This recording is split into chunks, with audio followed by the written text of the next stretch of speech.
Salut les amis, une petite vidéo, j'espère pas trop longue, pour vous présenter un nouveau produit. C'est le sac, gilet de trail Evadict 10 litres homme qui vient de sortir donc début 2023. Je tiens d'abord à préciser que même si dans le cadre de notre action, de notre projet à chacun son Everest, on a un partenariat avec Decathlon, ce sac-là n'est pas du tout dans le cadre du partenariat. Ce sac-là, on l'a acheté, donc on n'a aucune obligation quant à en dire du bien. Je vais juste vous dire ce que j'en pense. On est dans le cadre d'un unboxing, il est tout neuf. Il est arrivé hier, avant-hier. On ne l'a pas encore porté en course. Donc, ce que je vais vous dire, c'est la raison pour laquelle on l'a choisi. Et ce qu'on en pense. Donc, on a pris il y a 2 jours, on est passé à Decathlon à Bron. Si vous le connaissez, c'est à Lyon. C'est le plus grand Decathlon d'Europe. C'est un truc qui est assez monstrueux. Et on a pris celui-ci. Et en même temps, on a pris celui-ci, qui est le même version femme. Stéphanie vous a fait la vidéo la semaine dernière. Vous pouvez la retrouver dans les fiches juste ici, là. Je vous mets le lien pour retourner à la vidéo de la version femme. Quand est-ce que j'utilise un gilet? J'utilise un gilet sur les sorties longues à très longues, quand j'ai besoin d'emmener du matériel et surtout quand j'ai besoin d'emmener beaucoup d'hydratation. L'avantage d'un gilet, c'est on peut mettre les 2 flasques devant, donc on a 1 litre de flotte devant, et on peut mettre à l'intérieur une poche à eau de ce type, voilà, classique, avec le tuyau. Il est vendu avec une poche à eau de 1 litre, mais comme l'ancien, on peut mettre une 2 litres sans problème dedans. Voilà, moi je cours avec une poche à eau de 2 litres, ce qui fait que je pars avec 3 litres de flotte. Quand on fait Alors sur les trails, souvent, il y a des ravitaux, donc on peut recharger, mais quand on fait des sorties en off, on est tout seul, qu'on part pendant 3, 4, 5, 6 heures tout seul, on a besoin d'emmener plus de flotte. Donc ça, c'est vraiment très bien. Pour la partie hydratation, je ne vais pas rentrer dans les détails. Je vous renvoie ici sur d'autres fiches, sur une vidéo qu'on avait fait il y a quelques mois déjà, concernant spécifiquement l'hydratation et les différents supports qu'on peut avoir pour ça. J'en avais déjà un, vous l'avez vu souvent, celui-là. Pourquoi en changer? D'abord parce qu'on aime bien avoir du joli matériel, parce que c'est bien connu, c'est le matériel qui permet de courir vite, tout le monde le sait, c'est évident. On en change parce que celui-ci, je voulais pas en changer parce que personnellement je le trouve très beau. Stéphanie n'a pas forcément le même avis que moi, mais je le trouve très joli, assez efficace, mais il a quelques petits défauts. J'en avais déjà parlé et je vais en reparler là. Et là, j'avais regardé, j'ai cherché, ça faisait 1 an à peu près que je cherche un sac de trail qui me correspondrait bien, et j'ai regardé dans plein d'autres marques. J'ai rien trouvé qui me convenait, même sans prendre en compte l'idée du prix. J'ai rien trouvé qui me convenait avec les poches que je voulais, placer aux endroits que je voulais. Je suis un peu difficile par rapport à ça. Et là, j'ai trouvé ce qui me semblait être bien. Voilà, au niveau, sur le papier en tout cas, quand je l'ai vu, je me suis dit, ça va me plaire. Celui-ci commence à être un petit peu usé, je l'ai fait réparer déjà à plusieurs reprises, voilà, il y a eu pas mal de bidouilles dessus. Il peut encore servir, il n'est pas mort, mais il a fait une bonne partie de son temps quand même. Il a 4 ans, 3 ans, 4 ans, je ne sais plus, quelque chose comme ça. Je vous le présente, celui-ci.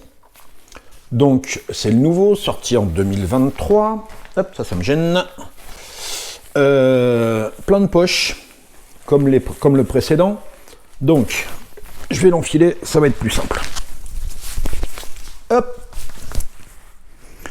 Devant, on a les poches pour mettre les flasques, ok, qu'on peut mettre devant, avec un petit plus qui est cette petite attache, cette petite attache là, qui est faite pour tenir la flasque pour pas qu'elle se balade. Quand elle est un peu vide, ça évite que ça tombe dans le fond et puis ça la tient bien en place.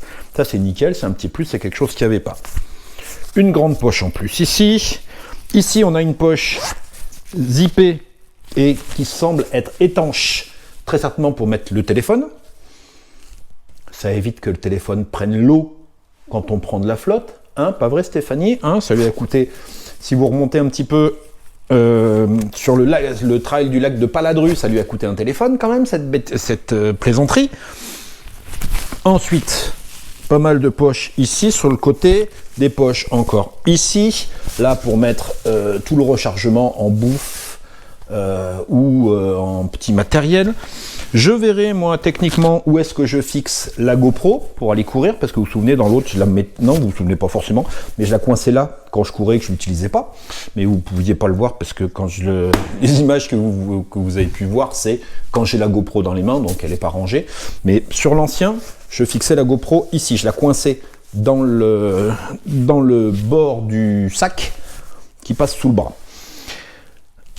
Ensuite, donc on a les poches devant, les poches là, les poches sur les côtés, de chaque côté, et derrière, hop, derrière, on a ici la poche qu'on peut attraper facilement, qui est là, hop, qu'on attrape ici en passant juste la main dans le dos, où on peut mettre le coupe-vent ou le kawaii, ou ce qu'on veut mettre, ce qu'on veut ranger facilement sans s'arrêter, sans l'enlever, et derrière la grande poche qui s'ouvre là, où on met tout notre matériel, le stock, dans laquelle il y a une plus petite poche qui avait déjà sur l'ancien modèle, la plus petite poche dans laquelle on peut mettre les clés de la voiture, la carte bleue si on l'utilise, la carte d'identité si on l'a avec nous. En fait, les petites choses qui sont pratiques. Je viens de voir à l'intérieur, je ne l'avais pas vu, je le découvre en vous parlant. À l'intérieur, il y a un petit QR code avec marqué More Information en anglais. Hein, vous avez vu l'accent anglais de folie. Pour plus d'informations, donc j'irai flasher le QR code en question pour aller voir un petit peu ce qu'ils nous en disent. Dans les changements. Alors, dans le textile, on n'est plus sur le même textile que ce qu'on avait là. On est sur un textile un peu souple, c'est un peu élastique, on le voit, et puis qui est sympa, qui a l'air sympa comme tout, qui a l'air solide. On verra à l'usage. Moi j'avais pas mal usé l'autre au niveau du col ici. À l'intérieur on a un tissu qui est alvéolé et qui est là justement, je pense, pour faire respirer, pour pas trop maintenir la transpiration, parce que dans le dos, on peut très vite être vraiment trempé. Donc il a l'air pas mal. À voir dans le temps, au niveau du frottement, si ça ne nous provoque pas des brûlures et des échauffements. Ça, je sais pas, je l'ai pas encore testé. J'imagine qu'ils l'ont testé avant de le mettre sur le marché.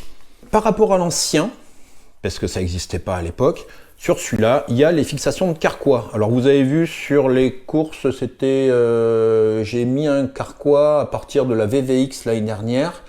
La VVX et puis surtout l'Ultra 01. J'ai mis un carquois et sur l'ancien, la fixation de carquois, je ne sais pas si vous vous souvenez, j'en avais parlé, j'avais demandé à une couturière qu'elle me fabrique une petite patte là pour fixer le carquois. Là, dans les nouveaux, c'est prévu. Donc il y a la fixation, une à droite là, une à gauche, et le bas du carquois vient se fixer ici, dans la petite fixation qui est là. Donc en fait, on le met en travers, on l'accroche ici d'un côté, il passe en travers, et le bas vient se fixer là, donc droite-gauche ou gauche-droite, ça dépend de quel côté vous préférez attraper vos bâtons. Ça, c'est vous qui allez gérer, on peut mettre les deux. Deux choses vraiment bien par rapport à l'ancien, des gros plus. Quand on le met sur l'ancien, ici, en dessous, là, qui reliait l'avant et l'arrière, c'était des velcro qui étaient faits pour gérer la taille, le serrage. Dans l'idée, c'était très bien. Sauf que ces velcro là, moi, avec le temps, il ne tenait plus. Ce qui fait qu'à plusieurs reprises, je me suis retrouvé en course à être obligé de faire des bidouilles, faire un nœud, parce que le velcro ne tenait plus. Là, ma couturière m'avait refait un velcro parce que ça se barrait. Et donc ça, au bout d'un certain temps, il ne tenait plus. Et en plus, les velcro, ici et à un autre endroit, sur les maillots, ça esquinte les maillots. Donc j'ai eu des maillots neufs, je pense à celui de l'Ultra 01 par exemple.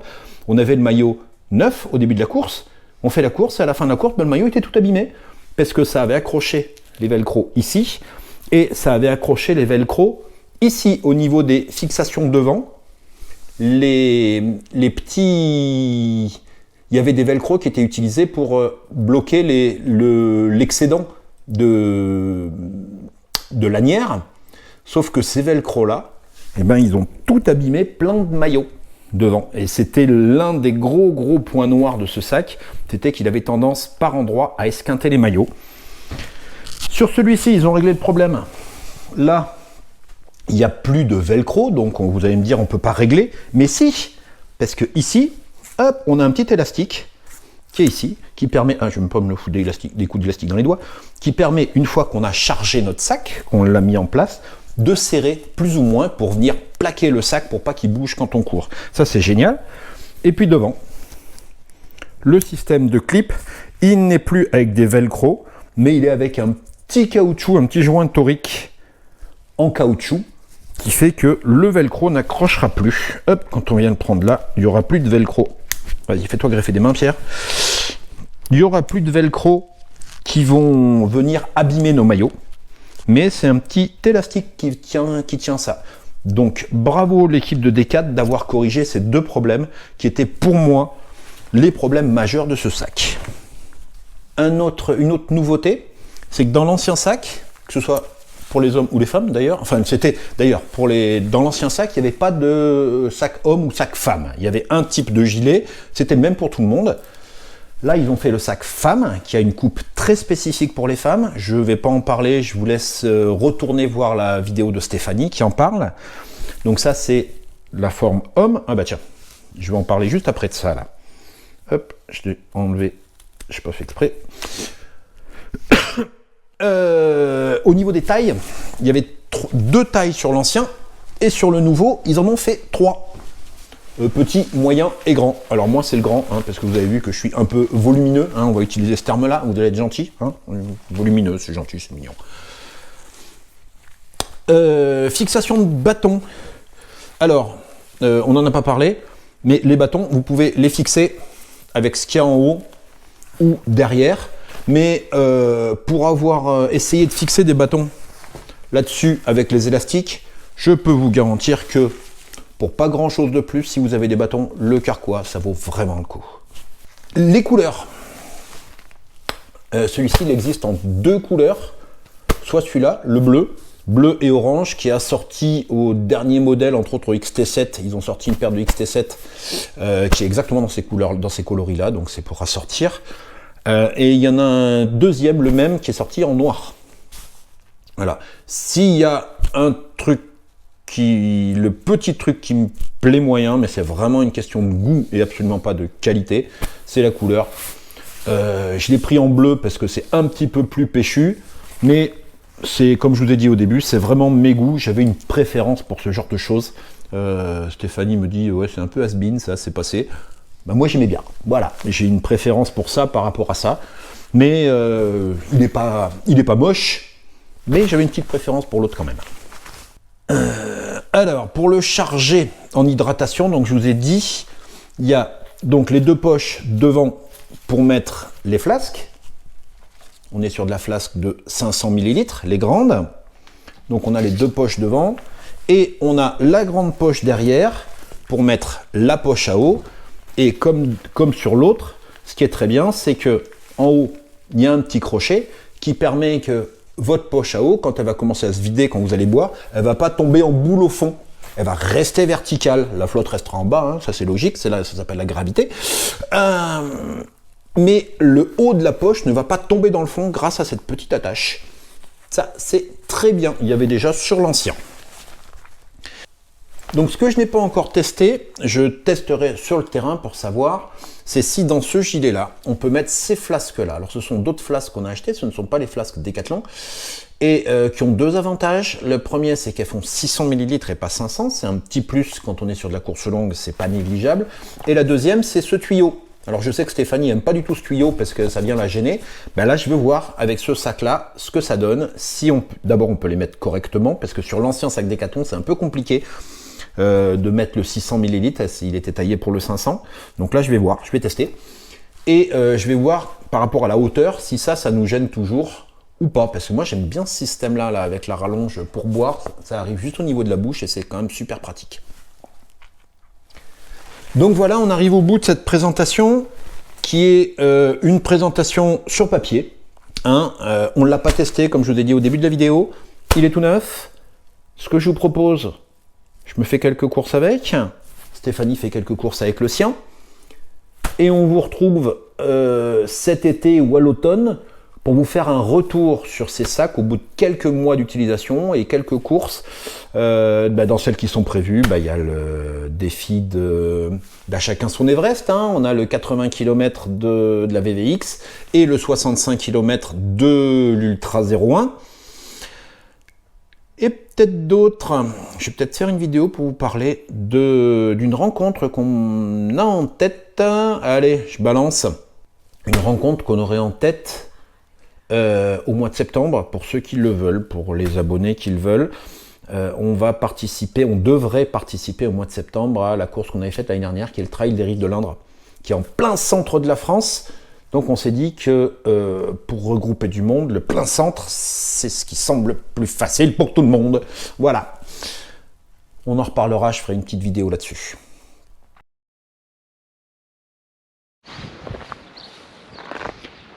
Alors, c'était pas prévu. On se fait tout de suite un petit test terrain, un mini test terrain. Parce que... Ah, tiens, il y a la petite dame qui arrive là. Parce que aujourd'hui on va faire une petite sortie, donc on est le lendemain du tournage que vous venez de voir et on est parti en automne, mais on est bientôt au printemps. Non, en fait c'est qu'on est à automne, sauf que là ils savent pas écrire, hein. On leur apprendra comment écrire. Donc je fais un petit point sur ce sac au niveau du chargement et puis je laisserai la GoPro, puis on fera un point au retour. Après on va se faire 18 km avec 500 D+, c'est ça, une petite sortie. Ouais, 600. Donc on va voir, on en a profité pour bien charger. Alors, petit point. Donc j'ai chargé le sac comme si on était en grande sortie pour tester. Tiens, tu me le tiens comme ça là, voilà. Je le tiens comme ça là. Donc j'ai chargé, j'ai mis une poche à eau de 2 litres pleine et 2 flasques. Alors premièrement, les flasques, les poches qui sont faites pour les flasques sont un peu plus larges que sur l'ancien sac et c'est pas plus mal parce que sur l'ancien sac, quand elles étaient pleines, c'était bien galère à rentrer, alors que là c'est rentré beaucoup plus facilement. Donc on a les 2 flasques et il y a un petit peu de marge, donc je pense que les flasques 600 ml dont je vous ai parlé avec les grandes pipettes doivent pouvoir rentrer sans trop de difficulté. Ça c'est pour les flasques, c'est nickel. Pour la poche à eau, donc j'ai mis la poche à eau 2 litres. La poche, enfin la partie dans laquelle on le met doit être un poil plus petite que l'autre parce que la poche à eau dépasse quand elle est dedans, alors que sur l'autre elle ne dépassait pas quand on mettait le 2 litres. Elle est étudiée pour un 1 litre, ce que je vous disais, mais là elle dépasse un petit peu, donc le problème va être vite réglé. Dès qu'on va commencer à boire, elle va redescendre, mais voilà, ça doit être un petit peu différent. Quand on l'enfile, hop, je le mets. Donc déjà, première chose, 3 litres sur moi, et par rapport à l'autre, il me semble, non, je vais fermer ça, par rapport à l'ancien, celui-ci me semble beaucoup plus confortable à mettre. L'autre faisait, quand on avait les 3 litres, il faisait une espèce de grosse boule dans le dos. Celui-là me semble beaucoup plus confortable. Est-ce que c'est pratique à mettre? Voilà, ça c'est pas trop compliqué. On y est. Tourne-toi. Comment? Tourne-toi, qu'on voit. Ok. Voilà. Alors sur les poches elles-mêmes, là on a des poches, on en a une là qui a l'air de tenir, une là, donc celles qui ont l'air de tenir par le serrage en fait. Là on a le petit sifflet, ouais je ne l'ai pas montré hier. Le petit sifflet qui fonctionne. Dans les poches j'ai mis de ce côté du Clif Bar. Je pourrais faire de pub, mais j'ai 2 Clif Bar. Alors ça, donc ça, j'ai jamais testé. J'en ai pris pour essayer. On va voir. Il y en a plein qui utilisent ça en course. J'ai jamais testé. On va essayer ça aujourd'hui. Là de ce côté, j'ai mis 2-3 petits gels. Ça a l'air de tenir. Ah, une chose dont j'ai pas parlé hier. qui a l'air pas mal. C'est ce système-là, avec ça sur le tube. C'est un système qui est fait pour accrocher de cette manière-là. Il faut que je vois exactement comment. Je crois que c'est plutôt comme ça. Tac. Et voilà, c'est ça. Donc ça, c'est un système pour accrocher le tuyau qui est très pratique. C'est juste un petit aimant. Tac, tac. Super pratique. Parce que sur l'ancien système, il y avait un système de crochet qui était là, alors qui était super galère à mettre, à enlever. Ou alors, il fallait le tenir comme ça, c'était galère aussi. Ou alors, au bout d'un moment, le crochet il se barrait, carrément. Et on était obligé de le coincer un peu comme on pouvait. Je rêvais de ce système-là. Ils l'ont fait. Donc ça va être nickel. Je me pose une petite question. Là, il y a une poche. Vous voyez, une poche. Mais en fait, c'est une poche qui est ouverte avec un élastique. Est-ce que quelqu'un peut essayer de me dire pourquoi? Pourquoi celle-là? Il faudra que j'aille voir sur le site de Decat. Il y a certainement un intérêt. Petite remarque. Ici, on a la poche zippée pour mettre le téléphone. Alors, le téléphone, il est là. Il est là. Alors, je vais enlever la housse parce que ça va pas être pratique. Est-ce qu'il rentre bien? Alors, si, dedans, j'ai mis... Le seul truc, je trouve, qui manque, c'est une poche qui... Il y a celle-ci, mais une poche qui ferme devant pour les batteries des GoPro. Parce que les batteries, si je les mets dans le dos, ça va être galère. C'est un truc qu'on a besoin d'attraper. Donc, la seule poche qui ferme, zippée, devant, avec l'accès devant, c'est celle-ci. Celles de derrière sont zippées aussi, mais il faut enlever le sac pour aller les récupérer. Là, le téléphone, si je le mets là... Ah, tiens, j'ai fait tomber ma batterie. Hop. Donc le téléphone, si je le mets là, est-ce que je peux mettre les batteries avec sans abîmer le téléphone? Ouah, ça a l'air de rentrer. Voilà, là j'ai le téléphone et les batteries. Est-ce qu'il est facile d'accès? Hop, facile d'accès, batterie facile d'accès, ok. Bon. Et ben, je crois que on va pouvoir y aller. Les batteries, je ne vais pas les prendre aujourd'hui parce que la caméra va rester dans la voiture. Je crois que je vous ai tout dit. On part pour 3 petites heures. On va tester ça, tester les boissons devant, tester le truc derrière. Et on en reparle dans 3 heures après 18 km. Tiens, il y a du soleil qui se lève, ça va être sympa. Allez, à tout à l'heure. Alors voilà, donc on arrive, on vient de se faire une petite sortie, on a fait 18 bornes, un peu plus de 3 heures, on y allait tranquillou, hein. Tranquille, avec 500 de D+, mais c'était pour le tester. Alors si j'ai un mot à utiliser, et un seul, c'est bluffé. Voilà, je suis bluffé par ce sac, à tous les niveaux. Confort, on le sent pas. Les sangles ont l'air beaucoup plus larges que sur le précédent. J'avais mes 3 litres dedans. Je l'ai posé, je l'ai enfilé, je l'ai posé. Aucune gêne, ni devant, ni dans le dos. Il s'est mis tout seul, il s'est clippé tout seul. Il est super confortable. Il ne bouge pas. Dès qu'on court un peu, il ne bouge pas. Donc ça, c'est super. C'est vraiment bien. Il est vraiment confort. Il suit vraiment les mouvements. Une question que je me posais par rapport aux poches, parce que je l'ai chargé, en fait je ne l'avais pas mis sur moi et les poches étaient un peu ouvertes et baillées un petit peu. Je me suis dit, est-ce que ça va tenir quand on court? En fait, quand on le met sur soi, les poches elles viennent se plaquer avec un système d'élastique là, tac, ce qui fait que ce qu'il y a dedans, ça tombe pas du tout. Alors ça, tiens, on a testé ça. Excusez-moi, ça renifle un petit peu. Les Clif Bar, j'aime bien. En fait, c'est la première fois qu'on testait, j'aime bien.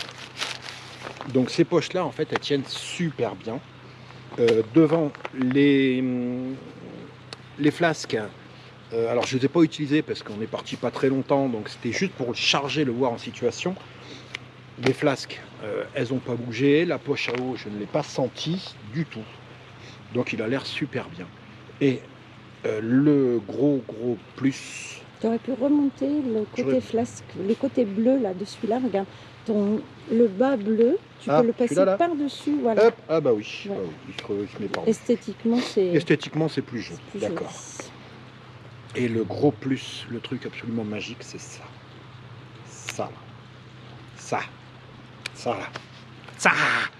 Alors ça, c'est un système magnétique, donc avec un aimant, un petit clip qui en plus peut se déboîter Donc ça veut dire qu'on peut aller le mettre où on veut sur son sac. À la différence de l'ancien sac, où quand il y avait l'ancien système avec l'aimant, et il était fixé, là il était cousu. Alors que celui-ci, il se déboîte avec une petite attache derrière. Je ne sais pas si vous voyez, c'est peut-être flou à cette distance. Et on le met où on veut. Donc moi je l'ai mis là. Et là, vous mettez la pince sur le tuyau. Et tac, il vient se mettre en place. C'est génial. Ah tiens, ça fait ding ding. Quelle heure il est tard. Ah, il est 15h, ça va être l'heure d'aller manger. Donc, ce système est génial. Et pourquoi vous n'avez pas mis la même chose sur la version femme? Pourquoi? Peut-être parce que les femmes prennent pas de poche à eau. Parce que les femmes prennent pas de poche à eau. Bah, c'est pas malin. D'autant que sur la version femme, il y a bien le petit clip et c'est bien fait pour mettre un camelback, une poche à eau. C'est bien fait pour ça. Pourquoi vous l'avez pas mis sur la version femme? C'est quoi cette économie de bout de chandelle à 1 euro? Non, à 25 centimes d'euros là. Hein, d'autant que celui de la version femme est 10 euros plus cher que la version homme. Non. Alors ça, vous allez vite, ce système-là, vous allez vite le mettre en vente séparément dans vos magasins pour qu'on puisse l'avoir pour l'installer sur les femmes. C'est trop bien, c'est trop efficace. Voilà, c'est tout. Un point que j'avais pas donné, là je viens d'en parler à l'instant, c'est le prix. Je crois que j'avais pas donné le prix tout à l'heure. Celui-là, alors il y a eu une différence par rapport à l'ancien modèle. L'ancien modèle était deux têtes, je sais plus, c'est 35 ou 40 euros le 10 litres. Je crois que c'est 35, je suis plus sûr. Celui-ci, il est à 70 euros la version homme. Donc il y a un gap, hein, c'est le double. Mais on est dans un autre monde hein, au niveau de l'efficacité. Alors j'ai jamais testé d'autres marques. Je vais en citer quelques-unes pour pas une seule. Hein. Il y a Salomon qui en fait, il y a Oxytis qui en fait, il y a Red Light qui en fait. Voilà, il y a d'autres marques qui font des sacs, j'en ai jamais testé d'autres, mais j'ai regardé, parce que ça fait un moment que j'en cherchais, j'ai regardé à trouver un sac qui déjà avait les poches que je cherchais aux endroits que je voulais, et j'en ai pas trouvé. Voilà, soit il y avait des choses très grosses avec des sacs 15 litres dont on n'a absolument pas besoin, soit il n'y avait pas ce que je voulais, et là, il y avait, là il y avait ce qu'on voulait, et celui-là il est vraiment bien, enfin il me semble vraiment bien. Donc c'était un essai rapide sur une petite sortie sur 3 heures où on est protégé parce que quand il ne faisait pas très chaud, j'ai plusieurs épaisseurs, donc je ne sais pas ce que ça donne au niveau des frottements, des choses comme ça. C'était un mini test terrain. On va faire quelques sorties beaucoup plus longues, dont nos 2 gros trails, donc la VVX sur 80 et puis l'Ultra 01 sur 65, là où on va partir pendant 15 heures. On verra ce que ça donne sur 15 heures hein, à l'usage. Et puis on vous fera certainement en septembre, octobre, je ne sais pas, pendant l'été, un compte-rendu de test terrain longue durée, voir si ça tient, si les coutures tiennent, si... voilà. Allez, à plus tard. N'hésitez pas à nous faire des retours si vous l'utilisez déjà, si vous avez d'autres sacs, les choses que vous... à l'œil comme ça que vous trouveriez bien, que vous trouveriez pas bien, les sacs que vous utilisez vous, les gilets que vous avez, d'autres marques, du Evadict ou autre chose, quels sont les avantages des différents sacs, qu'est-ce que vous trouvez comme avantage, inconvénient, n'hésitez pas à partager vos expériences, je vous rappelle que la chaîne est faite pour ça. Et puis on se retrouve bientôt. Si vous n'êtes pas abonné, n'hésitez pas à vous abonner. Hein. C'est gratuit, ça coûte rien, ça nous encourage. Mettez-nous un petit pouce, ça nous encourage. Et surtout, ce qu'on préfère, c'est les commentaires, parce qu'on peut discuter. Si vous regardez dans les autres vidéos, vous verrez qu'il y a des endroits où on a pas mal discuté avec des abonnés, ou des pas abonnés d'ailleurs, des gens qui ont commenté. Voilà. On vous remercie beaucoup, et je vous dis à très bientôt. Allez, salut!